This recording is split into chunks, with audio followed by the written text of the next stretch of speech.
আমাদের তৈরিকৃত প্রজেক্টটির নাম হচ্ছে project for rural development area. আমাদের স্কুলের নাম মিয়াবাজার তোষণ রফিক উচ্চ বালিকা বিদ্যালয়। 14 গ্রামের বিজ্ঞান মেলা প্রতিযোগিতাতে আমরা এই প্রজেক্টটি তৈরি করেছি।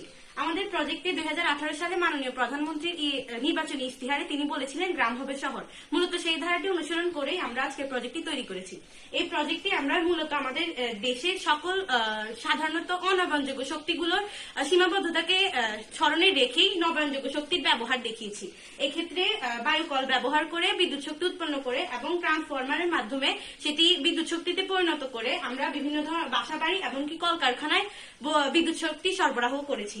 তাছাড়া সোলার প্যানেলের মাধ্যমে সৌরশক্তিকে বিদ্যুৎ শক্তিতে পরিণত করে বাসাবাড়ি কিংবা রাস্তার ট্রাফিক লাইট হিসেবে ব্যবহার করেছি।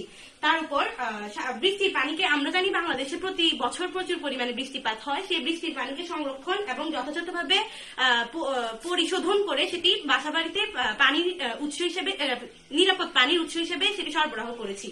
তার উপর সাধারণত ময়লা কলকারখানা থেকে প্রাপ্ত ময়লা আবর্জনা বা বর্জ্য পদার্থ সংরক্ষণ করে সেগুলো থেকে বায়োগ্যাসের মাধ্যমে বায়োগ্যাস তৈরি করেছি এবং সেগুলো পানিগুলোকে আবার পরিশোধন করে তা খেতে খামারে সরবরাহ করেছি।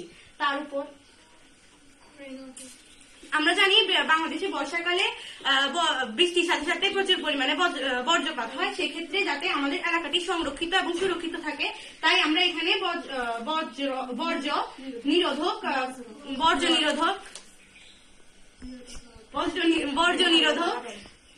রড ব্যবহার করেছি যা আমাদের এলাকাকে সুরক্ষিত রাখবে। তাছাড়া আমরা একটি সংরক্ষিত সুরক্ষিত এলাকা তৈরি করেছি যাতে করে আমাদের এলাকাটি সর্বদিক থেকে সংরক্ষিত থাকে এবং এটি গ্রাম হয়েও শহরে যাতে পরিণত হতে পারে। ধন্যবাদ।